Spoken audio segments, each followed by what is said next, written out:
Hello, hello, it's me here. It's Jen. Hi. Today I'm going to be making some strawberry jelly or jam because I have a ton of strawberries here that I need to use, and I love having fresh strawberry jam available to me. So what I'm going to be doing today is I already just pre-cut up all my strawberries here. I just wanted to show you my Ball Home Preserving Cookbook, which I absolutely love. It has over 400 recipes in here, anything you could think of to can. Fruits are super easy. I did go ahead and get a box of the powdered pectin, and it tells you right on the back what you're gonna need. And this one actually says what you need to make strawberry jam, so that's perfect. This is what we're gonna use. I pre-measured out my sugar. I have a pan that I'm going to be heating up the strawberries in. Monkey, say hi. There's my corgi named Monkey. She's my helper today. I have my jars over here boiling, sanitizing my jars before I go ahead and put my strawberry solution into them. So that's what that is. I have my jar lifter over here, what I use to get the jars in and out, a ladle, and some different tools to help me mash up those strawberries. We'll see what works best at that time. So the first thing that I'm gonna do, I'm just gonna hope that all these strawberries fit into this pan here. If not, I'm gonna have to go get a bigger pan. All my counters are clean, because when I'm canning, I make sure that I am super clean about everything. So, oh, here's my other dog. This is Midas. He's Midas. He's deaf. He's 14 years old, 15-year-old dog that we inherited. Turn on the heat for these strawberries. And what I think I'm going to do is I'm going to start mashing them. I'm going to try to start mashing them as they're cooking. And I think I'm just going to use this for now. I'm trying to just hold the phone this time when I'm doing my videos to see how that works out, because I know I don't have all the proper stuff to use when I'm making these videos. Again, I don't have everything, but the Novus way to get the job done. You don't need all that fancy stuff. So I'm just gonna let these warm up a bit. All right, so I've decided that I'm going to use the recipe from my Ball cookbook because I trust the Ball cookbook more than I trust that box of pectin over there. I found the section that says jams with regular powdered fruit pectin. So that is the one I'm going to use. There isn't just a straight up strawberry one, so I'm going to go ahead and use this strawberry rhubarb and then just replace the 2 cups of the rhubarb with the 2 cups of strawberries, which I'm starting out with about 9 cups of strawberries, but I think that once I mash them all down, it's going to be about 4. I just figured in half. So again, I'm just kind of messing with it here. So the first step is I like to add my lemon juice right into my fruit as I'm cooking it. So this one calls for 4 tablespoons of lemon juice. I like using these little lemon things. They're much easier. So I'm just going to squirt 4 of these tablespoons in there. Add that to the mix. 1. I'm going to bring it over here so I don't have to make you guys dizzy going back and forth. 2. It's interesting because on the box it did not say to add lemon juice. And whenever I'm canning, I put lemon juice in everything. Everything. So I'm just going to go ahead and, again, do what my Ball cookbook is telling me to do. Last year we made raspberry jam. I've never made strawberry jam, so I'm excited about this. It's going to be really good. So there's my 4 tablespoons of my lemon juice. I think my jars are pretty sanitized over there.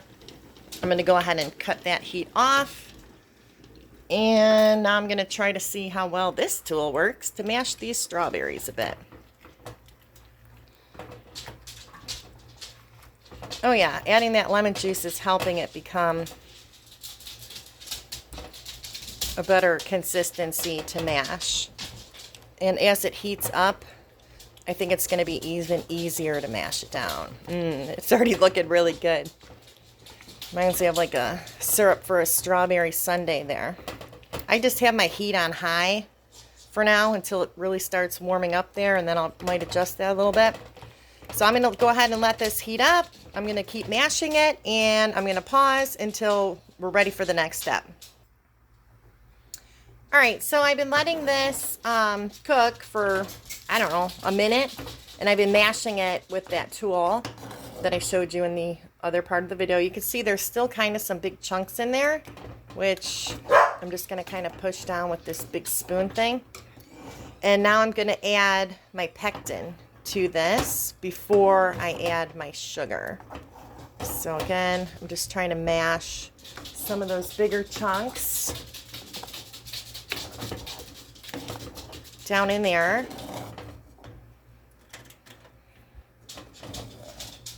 Kind of looks like stewed tomatoes.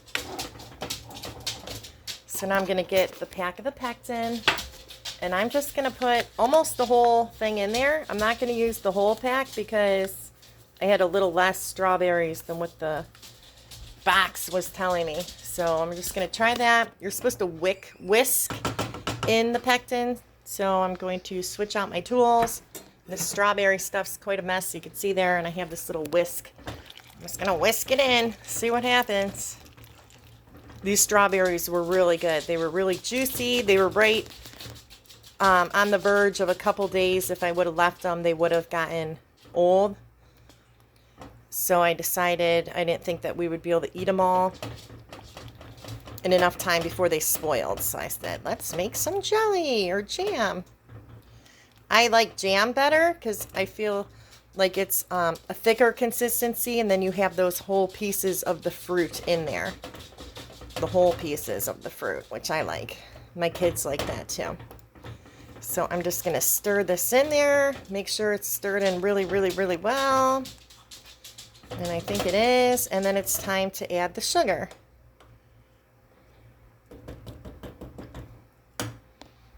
So like I said, I already pre-measured my sugar. That is 5 cups of sugar right there.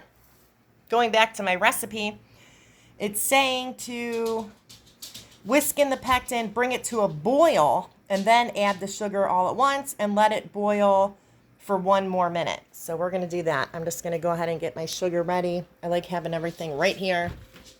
So let's bring this back to a boil. I'm going to crank up the heat. It's already starting to bubble there. I'm going to whisk it really quick as it's trying to boil. Trying to mash some more of those big chunks out of the way. Actually, it smells so good. It smells really good.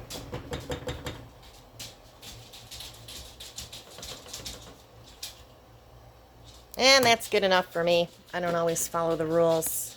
So I'm going to dump all that in at once. Oh my, I almost needed a bigger pan for this one. So let me, it's hard to hold the phone and stir all this at the same time. I feel it dissolving in there. I'm actually going to cut the heat a little bit so I could do this without completely destroying my stove. Look at that sugar in there. I want to make sure I get it all dissolved really well. I definitely should have used a bigger pan for this, but I'm not going to switch pans now. That would just be another dish that I'd have to wash. I could feel in there with my whisk that it's definitely dissolved, that sugar, and I'm just going to kind of pull up the edges a bit. There's some chunks in there still, so I'm going to make sure I get around in the bottom of it really well. And mix, mix, mix, mix, mix before we crank up the heat and bring it to a boil. And that's going to be pretty much it. I'm going to pause, and then the next step will be putting it into the jars. All right, so here's the strawberry jelly. And the next step is I'm going to just scoop it into the jars. I like to use my ladle. It says to leave 1/4 of the head space on there. I'm not gonna lie, making this strawberry jelly is really messy. Very messy. It splatters everywhere. I mean everywhere. Absolutely everywhere. So I'm not very good at measuring, but when it says 1/4 for me, I always just put it to that line right there. I think the lines do mean something. You're gonna want to make sure that you wipe the rim here of your lid so that's nice and dry. And then you also want to make sure that you wipe the rim of your jar to get any splats off there. You want that dry too, especially if you're planning on storing these for a while. Okay, once that's wiped clean, you just put your lid on top, and then you're going to want to screw one of the rings on there. Again, I'm doing this with one hand so I can show you on the video. And then you just want to tighten it, just finger tight. And then you take that jar and you're going to put it right into your pan. You're going to want to eventually have these covered with water. I'm going to see with the weight of the strawberries, it might cover it, so I'm not going to add any water just yet. So I'm going to take another jar out, my tool, and I highly recommend you get one of these jar grippers. I was doing it with a pair of just like tongs before, and this is a game changer. So you're going to take another jar and you're going to ladle it out.